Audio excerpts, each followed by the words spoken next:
are listening to the Aerial Hour. Rest stop number 4. Hey there, friends. Thank you for joining me for another episode of the Aerial Hour. Today I am in Hohenwald, Tennessee, and I hope I'm saying that correctly. And I am doing a rest stop. So with any rest stop, I bring on Phill. So Phill, how's it going? Hello. It's good. It's good. How are you today? It's great. Great. We get to, let people know where we're at right now. Yeah, we do get to let people know where we're at. We are at a campground it's absolutely beautiful. We're about 20 feet from a lake. And so if you hear any background noise, we've got a neighbor jamming out to music and exercising. And we've got a bunch of UTVs going by. So be patient with us. Bear with us with the background noise. Enjoy the ambiance. Enjoy the ambiance. That's a better way to say it. So with this rest stop, we realized that technically it's officially been 1 year since I've released the first episode of the Aerial Hour. Wow. I know, it's so crazy. It technically, I think I released the first episode on August 28th, and I didn't tell anybody about it. I think for a whole nother month before I launched the show. And I did that so that I could have a couple of episodes together before I launched this show so that you could listen to a couple. And I had to get one up so that I could get them on all the platforms. So I put it out there, and I think I told 1 or 2 people. And I think for the first month, 13 people found the episode, which was really, really cool. But we thought since it's been a whole year, we'd kind of recap the last year and tell you about our favorite and least favorite moments, and also give you our top 5 ways to engage your clients. We've done a bit of travel and gotten to see some really cool studios and businesses in this industry, and have seen some really unique and great ways to keep your clients engaged and make them feel welcomed. So we're going to share our tips with you and our favorite memories. Yes. So before I get to all that, of course, I have a couple of things that I'd like to share with you first. If you haven't already followed us on social media, please do so. We use Instagram mostly, but we're also on Facebook. You can find us at The Aerial Hour and check out our website. If you're hanging out on Apple Podcast and you really love the show, go ahead and write us a review. This makes my entire world and also helps other people find the show more easily. And while you're on the interwebs, I highly recommend that you go check out this episode's sponsor, who is Bees Knees Knee Pads. You've heard me talking about them in the last episodes. If you follow my stories or see me on the gram, you've seen me using them, but Bees Knees are legit my favorite knee pad. I love the ability to just strap these things on and strip them off because I literally never remember to put them on before my heels. They also have this area in the back that's open, so knee grips are no problem at all. And if you listened to the last episode, you heard me talk about Bees Knees inclusivity within their line. But in this episode, I want to share with you, studio owners, that you can become an authorized dealer of Bees Knees knee pads. This is a great way to keep your clients' knees protected and support somebody in our industry. If you want to know more, you can head over to beeskneeskneepads.com and contact Sarah B to find out more. And make sure to tune in for our next episode featuring Colleen Jolly from International Pole Con.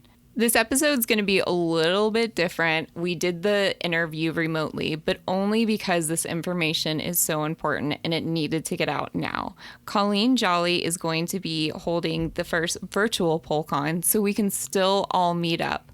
The platform that she's using to hold the convention is really, really unique, and it really makes it feel still like a convention. Tickets go on sale September 1st, so make sure to hop on there and get one. And this event is the first event being presented by the IPIA, which is the International Pole Industry Association. Colleen and I discuss all the details of the IPIA and virtual PolCon, which is happening Saturday, October 17th from 9 a.m. to 9 p.m. So make sure to tune in to next week's episode. If you want to know more, you can check out our show notes and I will link to everything that I just mentioned there. Okay, Phill, I think that's it. You've been sitting here patiently, so let's get to it. Are you ready? I am. Okay. So I thought we'd talk about in this episode, kind of recap the last year, because it's been both interesting and sort of a dumpster fire. Would you agree? Yes, we've had our ups and downs, but it's all good. Yeah, it's all good now. So I thought we'd share our favorite moments and some of our least favorite moments. So starting out with one of our least favorite moments, and that was our first day out. So let me set the scene a little bit for you. It is October 31st. We are so tired. We're clearing out our house. We are cleaning the house. We're asking people to just come and take stuff from us to get rid of things. We're making trips to Goodwill. We're so tired. In fact, we handed over the keys to our house on the 31st, but stayed on the side of the yard in our RV and then snuck into our house the next day to take showers because we didn't end up going to bed that night until I don't know, 4 or 5 in the morning. I don't think we went to bed. Yeah, I don't think we went to bed. I think you're right. So we finally were able to get out on November 1st, late in the day. Yeah?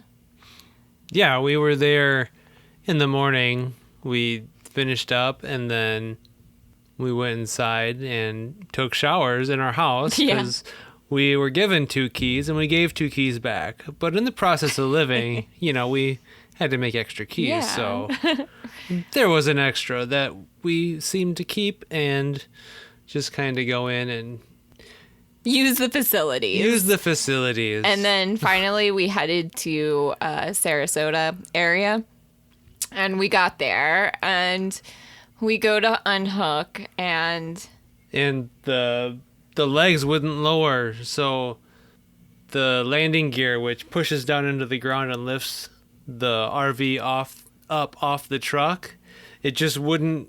They wouldn't go down. They wouldn't go up. They were stuck inside. They were seized together, which meant we couldn't get the truck out, nor could we lower the RV back down onto the truck to be able to drive away. Yeah. So the truck is sitting there, sticking out in the road a little bit. And we haven't slept in over 24 hours. Yeah. So we were supposed to be there for 4 days? Yeah. And then we had to go up to the front and tell them our situation. And just be we can't go anywhere, so we need to extend our stay. We had to order a part on Amazon. Yeah. And then you had to basically dig a hole into the ground to be able to get the leg out. Yeah. So that you could replace the leg. And thank goodness that you were able to do all that because this was literally not even 24 hours into our full-time journey. Yeah. And things were starting to happen. Yeah, things were breaking. And I mean, Marge, that's what we call our RV, which is a 5th wheel. So if that's confusing, sorry. But she's an older girl, she's 13 years old. So she was very well taken care of, owned by one family that used her twice a year. But she's older. And so that... She's not used to being worked so hard. No, and I think we were also supposed to go to Tallahassee and Atlanta and Tennessee within that first couple of weeks. And pretty immediately we realized that was not a reality for us and that it was also too cold to go to any of those places. That was just a way of the universe telling us to just slow it down a bit. Yeah, I guess so. But that was very difficult for me. I think at that point, I was still very much we have a plan that we should stick to. And it was really hard for me to let go of that. I had interviews scheduled like lined up Yeah. for us to go, and having to like, I'm just going to say it because now I've interviewed all these people, or I'm going to be interviewing all these people. But we were supposed to meet up with Michelle Minks and Jordan Mazer in St. Louis and in Columbia, Missouri. I was supposed to go up to Tallahassee and interview Cheyenne. And it was like the most painful thing for me to reach out to these people and be like, we're not going to be able to make it. But, you know, luckily everybody has been so understanding and totally was able to work with us, which I think made it a little bit easier for me to calm down. And we got some sleep and it was all okay. Yeah. So that was probably one of the most fearful moments that I've had, because, you know, I didn't know, you know, are we going to get this fixed? Are we just going to be stuck here in Palmetto for the next 4 months? Or what are we going to have to do? Call somebody to come fix it? Or, you know, how can we do this? But, you know, we're able to find the part easily and get it in, and I'm able to fix it. Yeah. So we got through that situation and back on the road and sort of on a schedule. Right. And then we decided that we were just going to I think we made a quick trip up to Savannah shortly after that to celebrate my bestie Zoe's birthday. But then we came back down to Florida and kind of hung around, and we really got to know some of the businesses in Florida in the aerial industry, which was so amazing. Which actually brings me to our first way to engage your clients.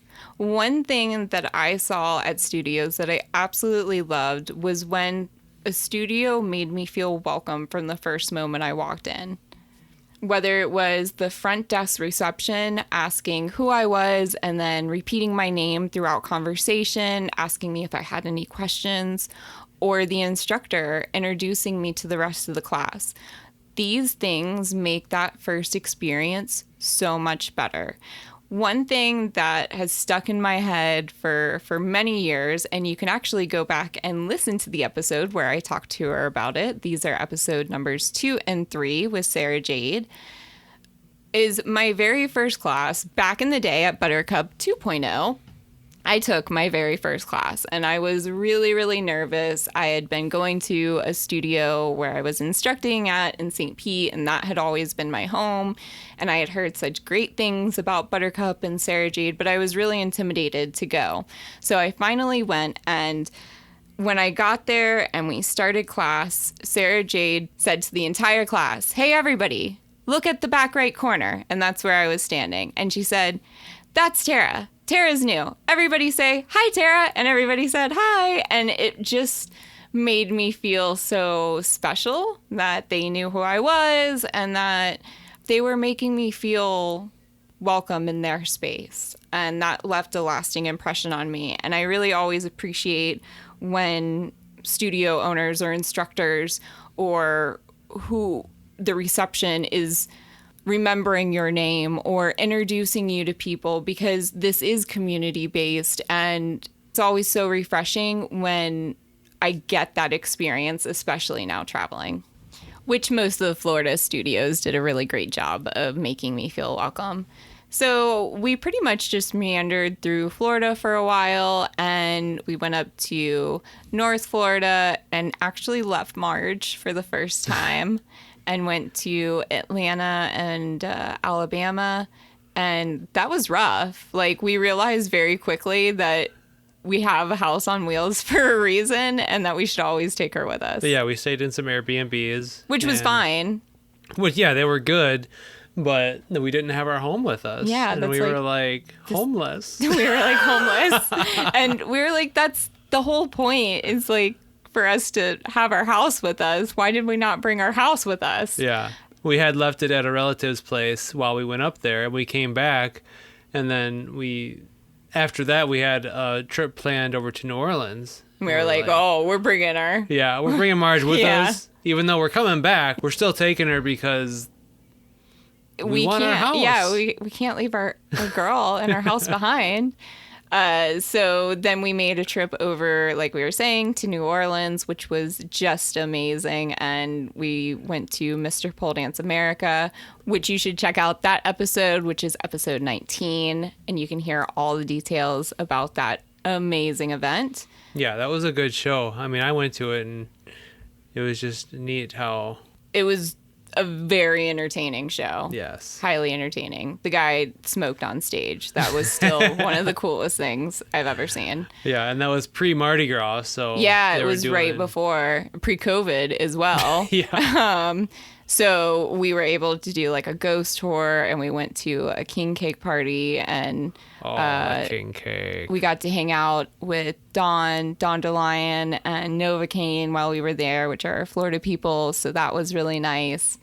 And then we came back to Florida and stayed in North Florida for a little bit longer, and had planned to head to Texas mid-March. And like everybody else, Shut down. Yeah, we were following COVID in late February and started to see things shut down and close. And we had plans to actually leave North Florida, I believe the 14th of March, to go to Texas. And we just started getting calls that campgrounds were closing and that they didn't know when they were going to be opening up. And it was going to be like, a risk, to leave. We were staying with family on a piece of property where we were out in the middle of nowhere with nothing around. Yeah, it was a nice, safe place where we could just wait out the pandemic. And... Yeah. So thankfully, seriously. But that was really rough, I think, for both of us. Mm-hmm. We had these intentions to get on the road and travel the country, and a couple of months in, it was like, no, this isn't this isn't safe. This isn't the time. And so we waited. And waited. And waited some more. And again, we're so grateful and feel so privileged to be able to have a place that we were able to just stay and be safe. But we were definitely ready to go. But we stayed for 3 more months after that. Yeah, until the beginning of June. Yeah, June 1st we left. So before I get to June, let me share with you my number 2 tip to engage your clients. Something that I saw studio owners doing was asking for feedback and asking for it on a regular basis. A couple of studios, as soon as I left, I got an email asking to rate the class or take a survey or write a review. And one studio, Shine Fitness in Fort Worth, even had their instructor mention at the end of class that you could fill out a survey right there and be entered in for a chance to win a gift card. Well, that's a great way to incentivize your clients to get feedback. Yeah, I thought that was so smart, and the questions were thorough. Yeah, I think asking for feedback on a regular basis not only tells you where your clients are at, but it also makes your clients feel like their opinion matters. And that is invaluable. Yeah, it's a good way to have the owner or instructor, give them a direction, the class, give them a direction on where to go even. Yeah, definitely. So in June, we were able to hit the road again, but this was right after the murder of George Floyd. So we spent this time doing a lot of learning and unlearning and having difficult conversations, looking inward. And we had the opportunity to go back over to New Orleans, and I was able to attend a protest with Awakenings, which was a moving experience, to say the least. Yeah, there was a lot of learning that we did. And listening to audiobooks and podcasts and documentaries and kind of getting a picture and a feeling on how these systemic racism was going on. I've never had a clue, as like I think we had clues. I just don't think we were as aware as we currently are, and as proactive to be a part of the change. Yes. And we will And we continue our learning and continue having those conversations and continue looking inward for anything that may still remain. Yeah, it opens our eyes up to different sorts of scenarios where, Yeah, I think living in like St. Pete, we were, I don't know, maybe in somewhat of a bubble where I grew up in a pretty diverse community and had a lot of opportunities to learn about different cultures. And when we started traveling, seeing just the different areas, I think that also opened our eyes to different issues that we may have overlooked before. Yes. Yeah, it gives us a insight into different cultures and how they react and act to. Yeah. I mean, even just like when we were in Louisiana, we drove around some of the areas and there are still parts devastated from Katrina. It's definitely been an eye-opening year, and I look forward to more opportunities to learn more. Yes. It's always nice to keep our eyes open to learn. Yeah. And this brings me to tip number 3 to keep your clients engaged, which is keeping them involved with their growth. One of my favorite episodes I recorded to this date is with Cheyenne Jones of Queen of Hearts Fitness in Tallahassee, Florida. It's episode number 12, and it is filled with amazing advice and ways to engage your clients on a regular basis. One thing that she does is she celebrates milestones. So every time they hit their 100th class, I think their 500th class, I might be getting these numerations wrong, but she celebrates with a pin, and on their 1000th class, they get to wear a sash and they get to stand in this mirror and it says, objects appear stronger. Something really inspirational and great, and something really fun to keep people engaged. She also ran challenges, which I've seen other studios do. And I think these are all fantastic ways to keep your clients engaged with their growth. You're celebrating their successes. Yeah. Yeah. Even when I was editing that episode, I was listening to it and it was just like, wow, there's a lot of things that are going on here that keeps the client like wanting to come back and get more. Yeah, definitely. And even something else that I love is the studios that provide checklists for their students to complete moves to go on to the next level. I also feel like that's an accomplishment when you can check off that list and you level up. So just having something that makes your client feel appreciated and valued, and also celebrates their successes. Yeah. Also, in another episode, I was listening to one of the owners or instructors was encouraging their students who can take the most classes in the next month. Yeah, Spice, Nia, out in Duluth, Georgia, which is episode 20. So if you want to listen to that, check it out. Yeah, definitely. So yeah, that's definitely important to be involved with their growth, so it keeps you into them and them into you. Speaking of which, being into something, we stayed at the coolest place in Holden, Louisiana. Yes. We got to stay at this place, which was a converted campground. Like a campground, yeah. It had campground features Or at like one a point. camp, like a camp you would go to like during... a sleepaway camp. Yeah, Summer camp. Summer camp. What were they called for you, Phil? I just want to know. Is good. Summer camp? Okay. It had campground elements, but they had turned it into a movie set and we're filming like multiple movies out there. I don't even know how big the property was, but it was insane. And they had like 5 rescue dogs that were like a couple of Great Danes and a couple old pit bulls. That's like one of your favorite pictures. Yeah, I think it is one of my favorite pictures. We have it on our wall. We do have it on our wall. And they had this beautiful pool. And then at night, like everybody, so it was a campground, but then the movie set, and then they also had these like cabin houses on the property for other people to stay in. And so at night they had this like... Yeah, the host when we were coming in, the host was like, come up to the front at night where they're going to be getting together and having a meal. Yeah, which was really nice. Yeah, we went up there and they were having Louisiana oysters. Yeah, which is a delicacy, as we were told. And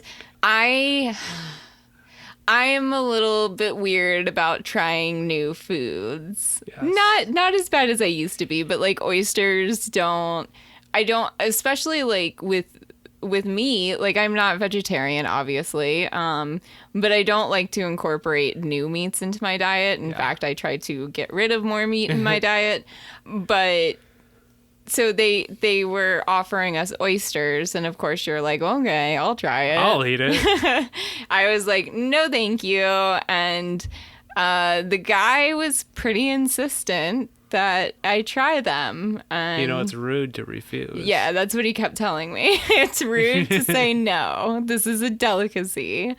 So I tried oysters. And the first one was cooked, so it made it easier. No. The first one was not cooked that I tried. The first one was raw that I tried, and I will never do that again. No, the raw one was not as good as the cooked one. Was so good. The cooked one was okay, but again, not something that I would want to do again. But very, very cool experience. There was a couple of different people that were staying there. Just getting to meet other people has really been a highlight for us. Yes, seeing the different people that are out in this world. Yeah, it's really interesting to me because at home, you as a normal person don't talk to like anybody ever. Yeah. You might talk to one or two neighbors. Yeah, you don't really talk to anybody though. Like you'll see people out and people really don't think you're much of a talker. Like in the city, me. Yeah, in the city, you. But then as soon as we... In the country, me. You'll talk for hours.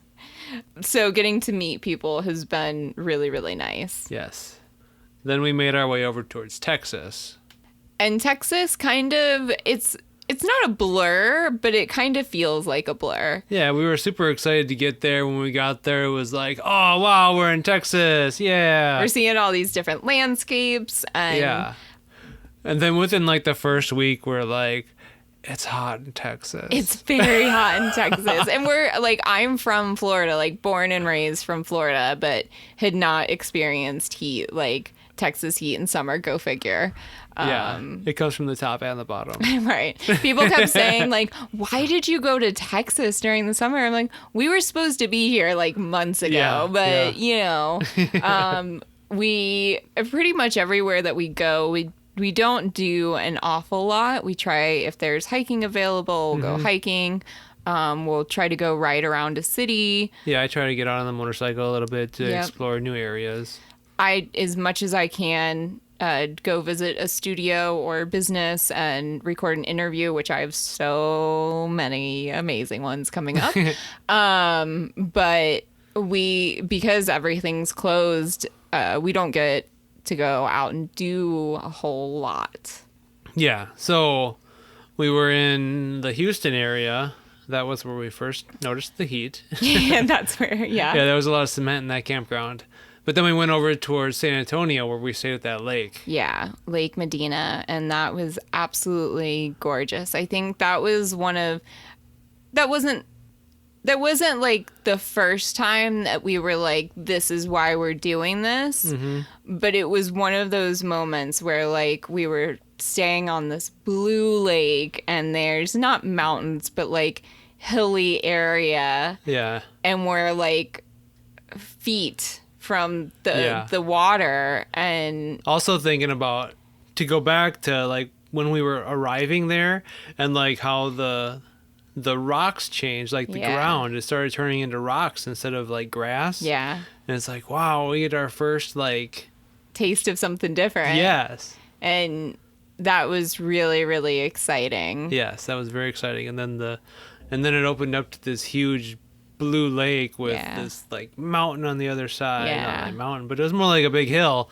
And it's just something different. It's like this isn't Texas. Yeah, that's what we kept thinking. We're like, we're not in Texas. This isn't Texas. Really, where are we? That was really, really incredible. And so we just kept hopping back and forth between two campgrounds so that we could keep going back to San Antonio. Yes. And this brings me to my fourth tip to engage your clients. One thing that I love seeing on studios' websites, which I always look at, is a chatbot feature.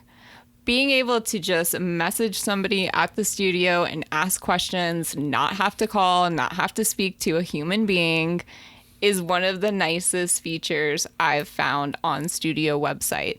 It makes it super accessible and it gives potential clients a way to connect with you before they even enter the studio. Yeah, I can relate with that because just going to like different websites and they have a chat option. I don't really want to call them. I don't really want to email them and wait 3 weeks for a response.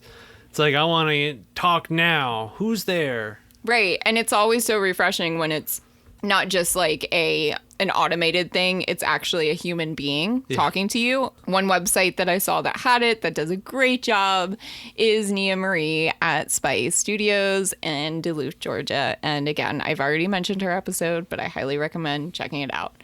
And I'm also going to link to a blog that I found that has a bunch of different chatbots listed and they compare them all. There's actually a couple of free ones that you can utilize as well. So highly, highly, highly recommend. After San Antonio, we headed to our next campground, and it was an interesting place. It was in a random part of Texas, and we actually weren't even supposed to go there.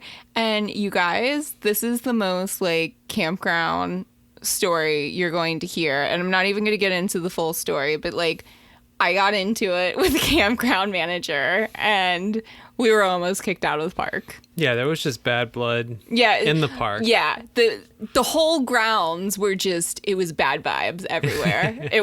We weren't meant to be there from the beginning, and basically they just didn't want us riding our motorcycle in the park, which I find to be absolutely ridiculous. I have this theory that the grounds are like haunted or possessed by something. Bad spirits. Yeah.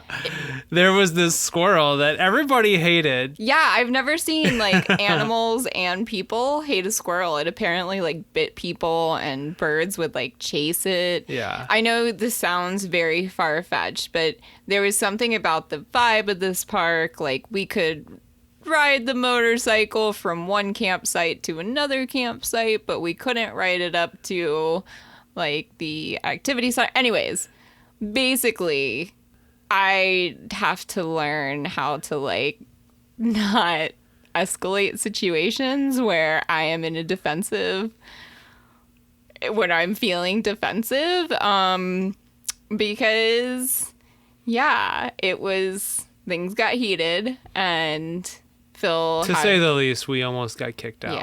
Yeah. We didn't, but we ended up leaving the next day anyways. So then we moved on to the next spot, which was fantastic. Yeah, that was a nice wooded area. There was also like, it was neat because there was an area that was like open for the sun, which who wants to be in the sun all the time? But we chose the shaded spots because it's hot in Texas once again. So it is hot in Texas, but the next campground had a hot tub, and we hadn't had access to a hot tub yet. So even though it was hot in Texas, we would go at like 6 o'clock a couple of times while we were there and dip our feet in the hot tub for a little bit. And watch out for the flies. Yes.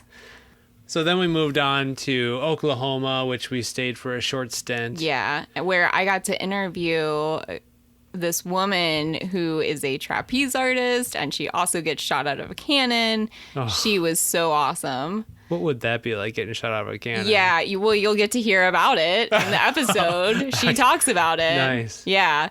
And then we went to Arkansas, which we were like shocked about the beauty of like the west side of Arkansas. Who would have thought Arkansas had something to see? Right. Oh, well, that's rude. I'm sorry if you're from Arkansas. He didn't mean it like that. So we're definitely heading back to both Oklahoma and Arkansas because we really didn't get to spend any time. And it just didn't feel like enough. We'll be back to Arkansas. Yeah, definitely.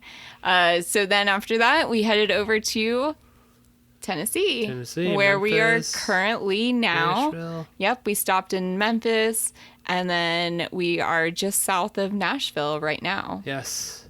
And of course, how could I come to Nashville without visiting the Chrome Bar? Which actually leads me to my fifth tip on engaging your clients.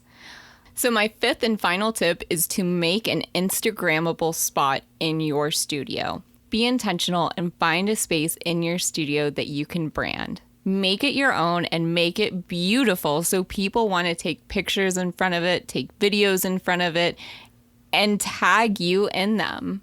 Yeah, it's funny, like, even just by watching videos with you on, like, Instagram and stuff, the different studios that you'll say, this is this person and that's that studio, and then, like, you know, a week or month or whatever later, I can see a video and I can recognize that that's that same, you know, studio that we saw in that one video. Yeah, exactly. It really helps for people to be able to recognize you and your brand. Yes. So just to recap, my top 5 tips to engage your clients are 1, make sure they feel welcome. 2, ask for feedback. 3, use a chatbot on your website. 4, keep your clients involved with their progress. And 5, have a branded Instagrammable spot in your studio. So currently we are hanging out in Hohenwald, if that's how you say it. And I got to visit the Chrome Bar, which was a literal dream come true. And up next is heading to St. Louis. Yes. To finally interview Michelle Minks, which was supposed to happen almost a year ago. And definitely visiting Muse over in Columbia before heading to Wisconsin to visit your family. Yes. You excited? My family time. I am. Yeah. I look forward to get up there. Definitely for climate change. Yeah. Because it's been hot. I guess it's just hot everywhere. Well, it's August. Well, But it's September now, but it was August. Yeah, so it's for the evenings to get a little bit cooler. We can open our windows and let some air flow through here. Yeah. I look forward to that. Yeah. And then, Spending time with family. Yeah. And then we're trying to travel out towards Pennsylvania. Yeah, so hit us up And if you're in that area. Make a loop around, head through the Carolinas, Virginias. Down back through, Alabama, Tennessee. Definitely back to Arkansas. Definitely back to Arkansas and Oklahoma, and then heading out west. To the big wide open. So we're going to keep recording the show. We hope you all have enjoyed listening. It brings us such joy to be able to go on our podcast host and see how many people have listened. Where are we at? We're over 4,500 downloads, Nice. Which is just insane that, people are actually deciding to listen to this on a regular basis. And how many countries do we have? I don't even know anymore. It's really, really insane and brings tears to my eyes looking at the map of the whole entire world and seeing how many places we've reached. And yeah, that's been so fun, like the map and there's a new country there. And yeah. How did they even find us? How did they even find us? Because I have not done the best job marketing this show, Yes. but I appreciate every single person that listens to this and supports the show. And, it really, this was just an idea. Yes. Like a couple of years ago, because it's now been a couple of years since I had the idea for the show. Let's just try something. Yeah, I was like, I know how to do this. I think I can do it in a way that's unique. And I don't really know if anybody will listen. I hope people like it. I don't know if people will like it. Mm-hmm. And to see how it's grown and the places I've got to visit and the people I've had the opportunity to meet and dance with and learn from. Do you have any goals for the next year? Oh man, I do. I have so many goals for the next year. Of course, to travel more with you Oh, and continue our journey together. But I would love to my goal is to get the aerial hour on a weekly schedule. And it's just a lot of work, getting everything ready the way I want it to be is difficult. So my main goal with the aerial hour is to put the show on a weekly basis because I have so many episodes backlogged right now. we're doing better though. We got, we kind of fell back a little bit, got once a month, and now we're trying to get back up to once every other week. So, it's a lot of work. There's a lot of behind the scenes stuff that has to happen to be able to put this stuff out and put it out in a way that feels professional to me because I truly believe that this industry deserves that. So yeah, we definitely strive for a high quality product. Yeah, for sure.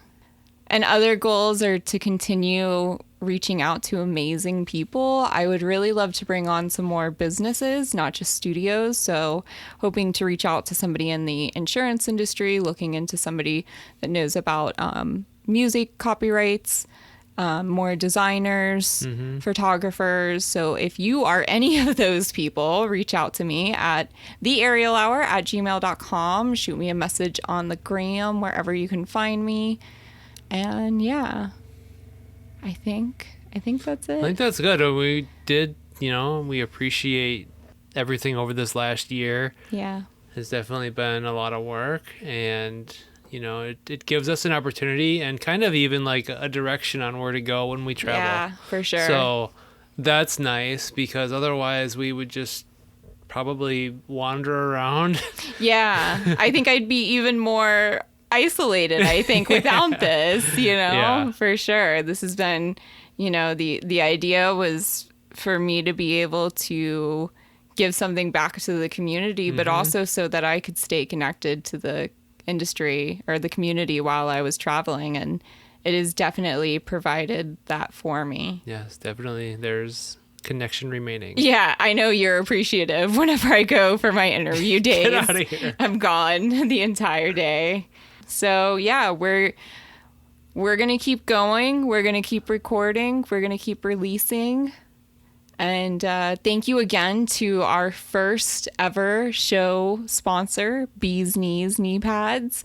This little baby show is a little idea, and now it's growing and kind of getting some legs of its own. Yeah. And Bee's Knees believed in us, and we very much believe in them. And I would never recommend a product I really didn't believe in. And we're just couldn't be any more grateful for all of you, sincerely. And any last words, Phil?